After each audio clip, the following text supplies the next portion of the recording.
The views and opinions expressed in this podcast by the hosts and guests may or may not necessarily reflect the views and opinions of Miami University. I am going into my last semester of chemical engineering. I'm a senior journalism major. And I'm minoring in supply chain and operations management. I'm a biochemistry major. Classes are going great. Extracurriculars are going great. I'm an RA on campus. I'm thriving. Hi, I'm Jason Megacy, and this is Major Insight. This is the podcast where we talk college life with amazing students about how to find your place and purpose on campus. Wil Stevens has come a long way from his Chicago neighborhood to Miami, where he is a member of the men's basketball team and where he also studies East Asian languages and culture. Around campus, Wil is also a member of the Black Student Action Association and a member of Miami's Blockchain Club. Today, he'll talk about how he found his love of language and culture, how he balances athletics with academics, and how he learned to build confidence through hard work, all while staying true to himself. So today, we finally got this one going. I'm happy to have this person in the studio today talking. First question I like to ask everybody is, who are you? Who am I? I'm Wil Stevens from Chicago, Illinois. I'm a junior on the men's basketball team, and I'm here today with my man Jason, and we're about to have a great conversation. Yes, sir. All right. Well, I appreciate you coming in. Besides being on the basketball team, what are your majors here? So I'm a Chinese major right now, a East Asian languages and cultures major with the Chinese concentration. That's a very unique one. I never heard of that. I didn't even know that was like something that you could specifically hone in on. So we'll unpack that here in a little bit. But take me back before you came into college. Just talk to me about your time in Chicago, growing up, family life, all that kind of stuff. For sure. So I grew up in some of Chicago's most, violent neighborhoods, most underprivileged neighborhoods. I grew up some of the most crime-infested neighborhoods. So, growing up for me was a little bit of a challenge, kind of navigating that and, seeing that every day. That's something that I learned that I didn't want to be a part of. I had family members who was, in the street life, in and out of jail, friends that was killed, all type of, stuff that comes with that life. It was easy to get distracted. I seen some of my closest friends, get distracted and veer away.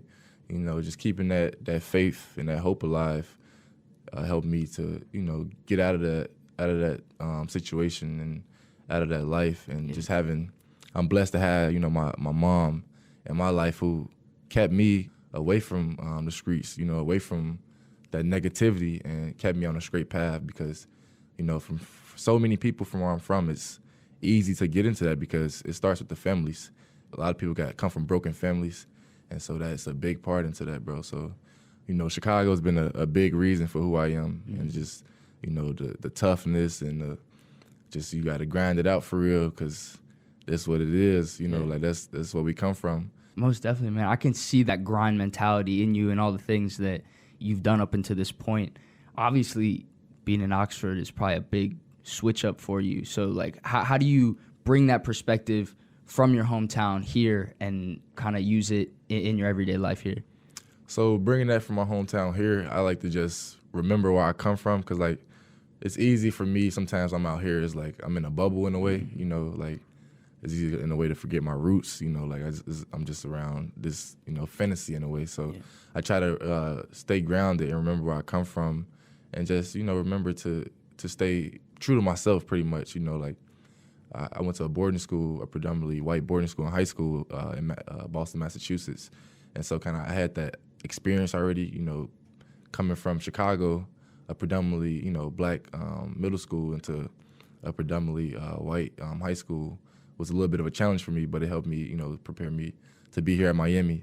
So kind of being in these spaces just taught me to really stay true to myself. I feel like being out here has allowed me to, really touch back into my roots and just focus on those things that make me who I am. Yeah. Back it up and kind of unpack that for me. What was it like going from middle school to high school, not just in a different like social setting with like different people, but in a different state entirely? What was that like for you? Man, I had to take a deep breath for real. Like it was everything though. Like I got to see a different perspective. Like I said, coming from Chicago, that was all I seen. And so going out to Massachusetts, it was a whole new world. And like, the school I was at, it was a lot of wealth too, so, just seeing like that privileged world was just eye-opening for me. It just helped me to realize like there's more, to the world than my Chicago neighborhood. And, it just taught me how to navigate spaces with, with other people that look different from myself. Yeah. Going to Brooks, it was a high-level academic school. So that's one thing I loved about it too. Like it was positive peer pressure. Mm-hmm. So I had to, work hard and, I couldn't slack because, everybody's really performing at their top-notch game and, you want to value that education. Gotcha. But so what was the motivation? If it's not too personal of a question, what was the motivation to go from Chicago to Boston? Man, motivation was to get out of Chicago, bro. You feel me? Like, get out of Chicago. I wanted to relieve stress from my mom. I didn't want to be, in a city having to look over my shoulder every day and think about, anything other than academics, school and just social life. Like that's what all too often kids got to worry about, these other factors that really shouldn't matter. You know what I'm saying? And one thing that also helped me to make that decision when I was younger. My younger brother was a victim of gun violence at the age of 4. So, it was a no-brainer. I'm trying to get out of the city. And so that was a big motivation for me. So was it just you that left, or did you guys both leave? So he ended up following me out there like 2 years later. Okay. He's 2 years younger than me, and he graduated from Brooks too. Got you. So we got a chance to be in high school together, which was cool. Yeah. Yeah. So what does that being that older brother mean to you? I mean, you kind of had to take that first step and be that one to take the leap. What does that mean to you, and how has that experience, shaped you as a person? Man, I think that experience and being an older brother is a big part of, how I carry myself today. Like, I got to be a role model to my younger siblings, and it means a lot to me, because I know how much it meant to me. It means to me to have somebody to look up to and, kind of model behind. So, like, I know that they watching my every move, because I'm a person that I watch, how people move. I learn from, any little thing from, like, literally everybody, so, like, I know that they're watching me at all times. So I'm just trying to keep in that relationship tight with them and, telling them that, I'm there for them, letting them know that, and, that they can really follow their own path too. So yeah. It's just, that's awesome, man. So now let's get back onto the academic track. I know before we were talking about you had this certain experience with a principal at your school, and that kind of influenced how you got into the Chinese culture and the East Asian studies. So just talk to me about that relationship and that story about how that kind of came up. Yeah, word. So Dr. Shabaz, I call him Doc, that's my principal from my school, Wadsworth STEM, that I attended when I was in middle school.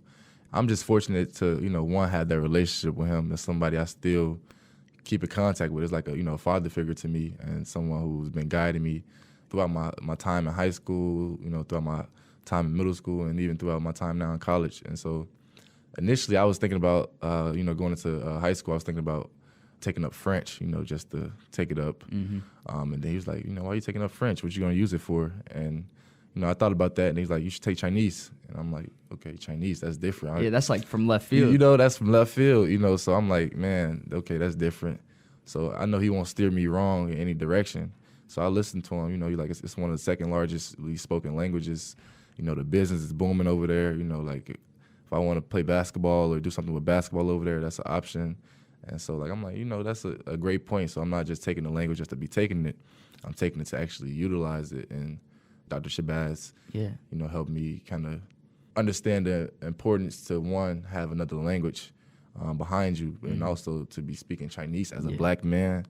Like that's, you don't hear about that too much. Yeah. Like people, sometimes when I used to go to the rec freshman year, I'd be hooping, and I'll be hooping with some Asian students, and if I could tell that they're, Chinese, I'll say something, in Chinese, ask them if they speak Chinese, and they'd be like, throw them off. Yeah, like, most oh, definitely. you speak Chinese, so it's cool, bro, like, because it's different. It's a different type of challenge, you know? It's like, I feel like everybody, in a way, should have another language to be able to speak with a different world of people. Yeah. So what about the Chinese culture interests you so much, and what is it about that space that you kind of wanted to focus your studies on?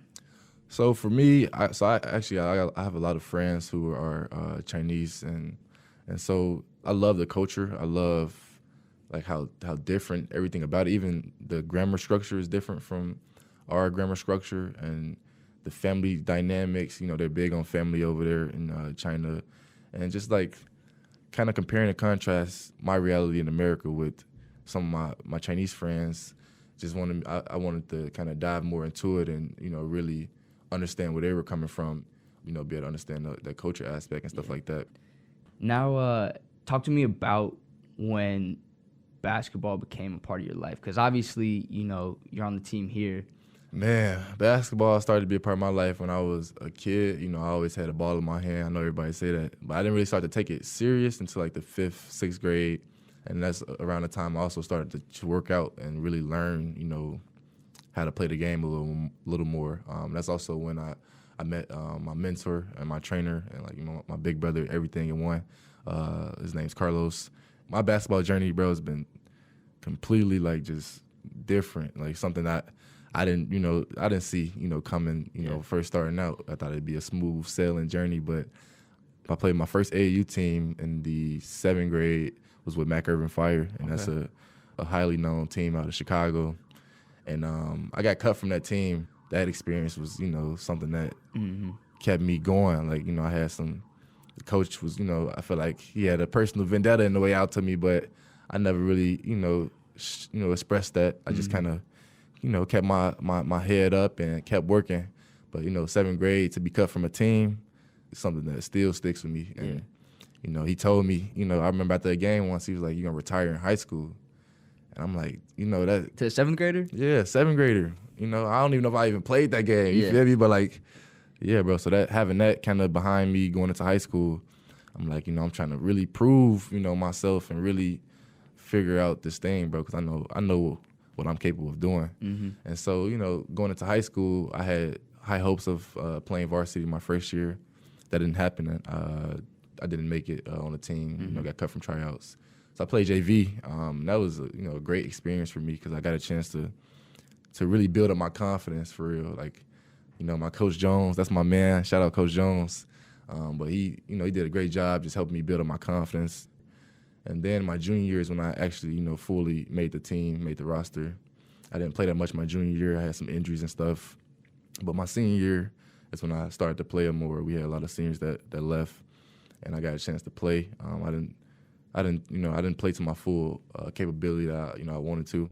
I say all of those experiences, bro, with coaches and just kind of being that, in a way, underdog.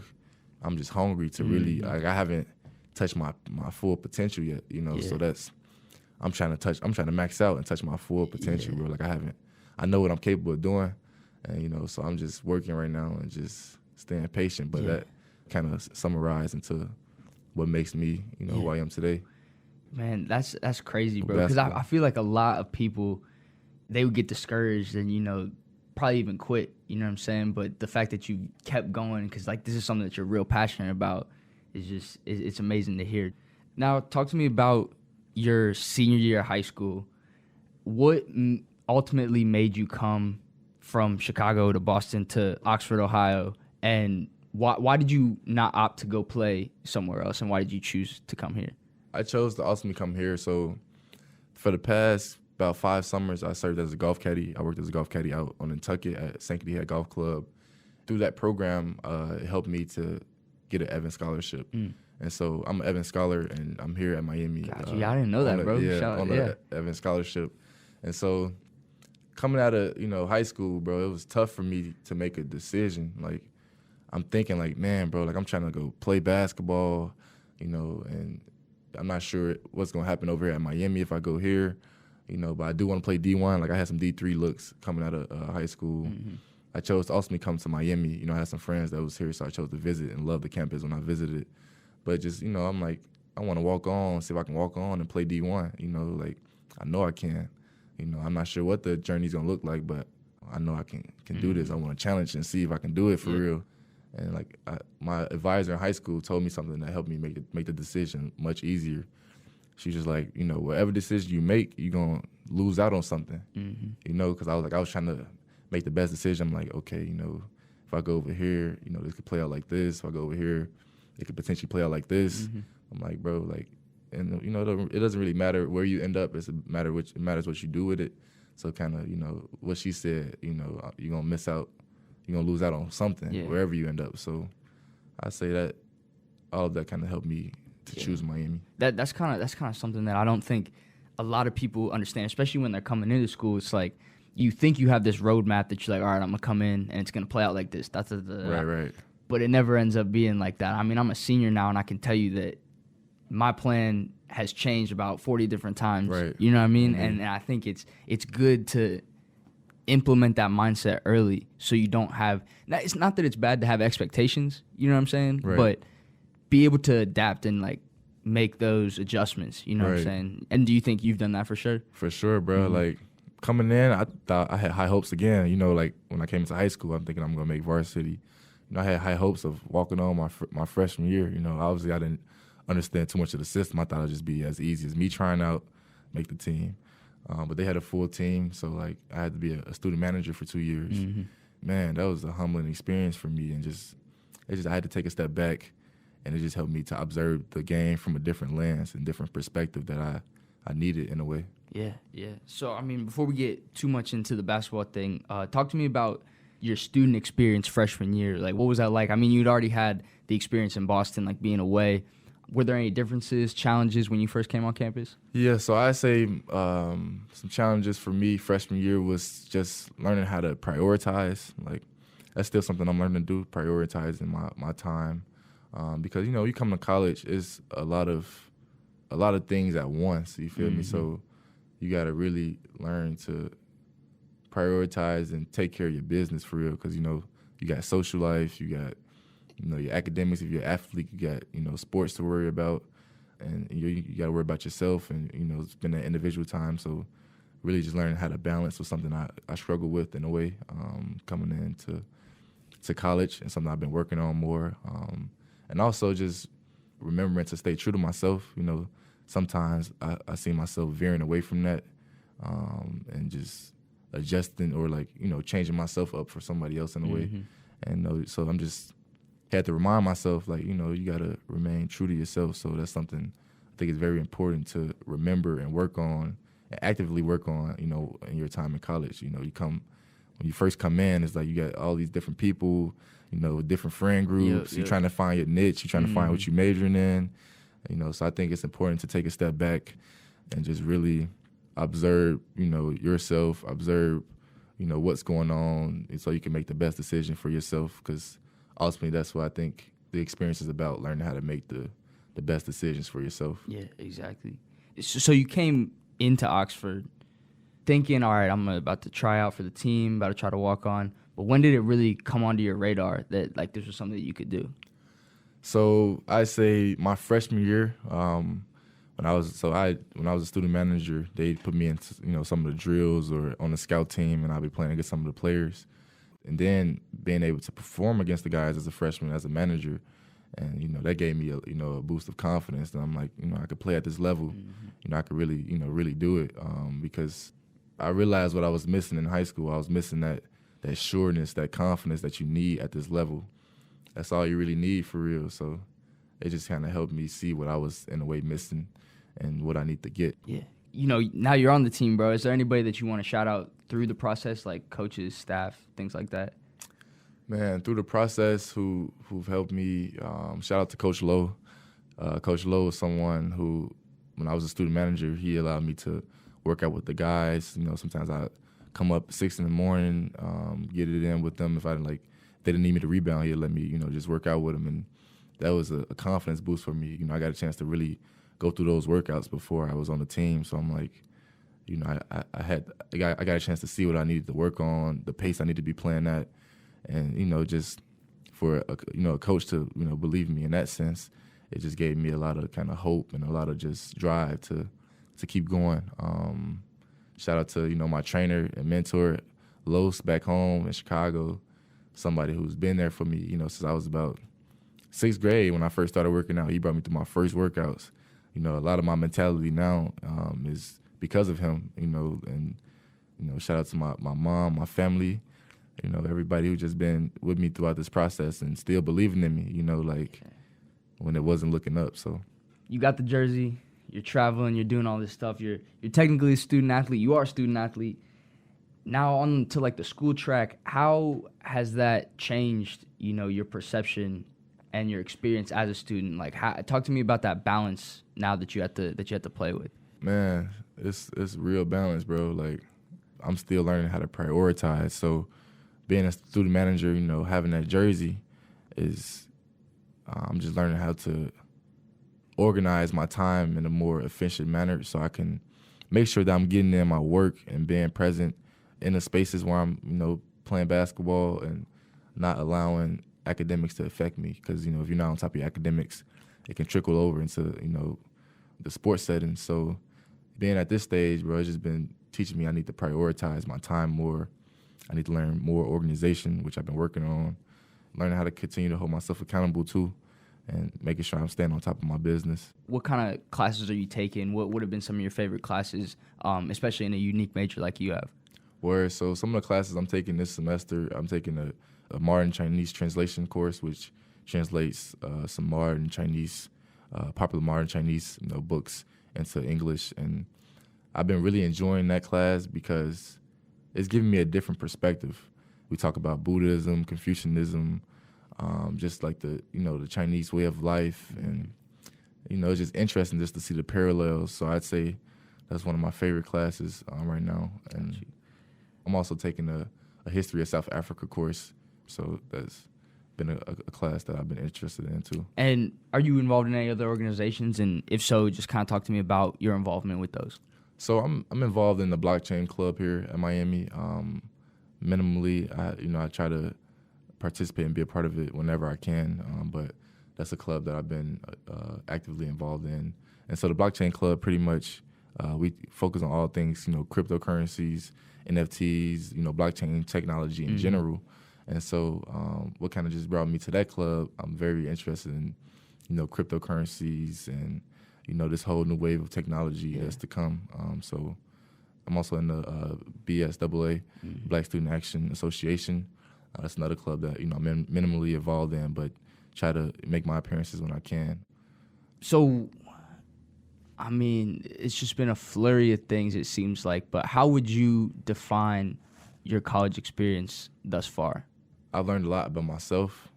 I've learned that I need to take a step back, relax, and just really take in and be grateful for just the present.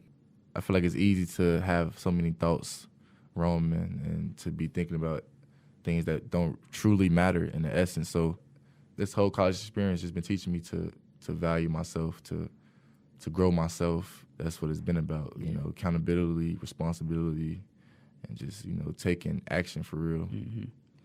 So what do you hope to accomplish in this last year that you're here at Miami potentially, both academically and athletically? So academically, I want to accomplish. I want to end out with some 4.0s. I feel like if I prioritize my time a little more, I could really max out in my academics in a way that I haven't before. For sports, basketball, man, I'm trying to win a MAC championship with my team, and that's it. That's all for real. Yeah. So just my challenge for me and my goal for me is to really take every day serious and value every day that's leading up to, the championship that we're going to achieve next year. So now, in a perfect world, if everything goes according to Wil Stevens, what does life after school look like for you? Man, everything go according to Wil Stevens. I'm in the NBA with it, man. But nah, seriously though, I'm trying to take my basketball career as far as I can. I know what I can do, and so whatever that looks like, I want to play professional ball. And I also want to continue to build and expand my clothing brand, Love Loud. I got the vision for that, and so I want to see that pan out, execute my plans with that, and, really evolve, my business to a business that caters to the people. Like, I want to be able to help as many people as I can. So that's even with basketball. I want to use basketball as a tool to help people and to spread my story, bro. Like, because I know I've been inspired by a lot of people's stories. Yeah. Scottie Pippen, he was a walk-on. He was a manager at Arkansas where he was at, and the way went through this stage that I'm going through, and so like I know how that was motivating for me. So my story can get out there to people, and I can motivate people, bro. That's what I'm trying to do after college. Most definitely. Now, the last question I like to ask everybody is, what advice would you give to your freshman self? And I feel like this could be a unique one because, you know, you came in with this certain mentality and now you've had all these experiences that have shaped you into this person. And, you know, just if you had 20 minutes, 30 minutes to sit down with freshman Wil, what are you saying to him? Man, sitting down with freshman Wil, I'm going to tell freshman Wil to take his time. You know, everything's going to pan out how it pans out. You can only control what you can control, you know, like just work, just be grateful for what you have. Like, you know, you got all your senses, you got, you know, perspective, you get to experience life. You know, what more do you really need? So I would tell myself, man, take a step back and just observe life for real. Well, man, like I said, this one took a long time to put together, but this was a great one. It was good that we got it going, man. And you know, your story is really inspiring. I'm glad I got to know a little bit more about you today. And I wish you the best of luck in everything you got going on, man. Appreciate that, bro. Love to you and God bless, bro. Yes, sir. Yes, sir. For sure. Wil Stevens is majoring in East Asian languages and culture with a concentration in Chinese. He's also on the men's basketball team and hopes to play professionally after graduation. And thank you for listening to Major Insight. If you enjoyed this podcast, share with your friends or anyone interested in navigating college life. Many more episodes are now available wherever you get your podcasts.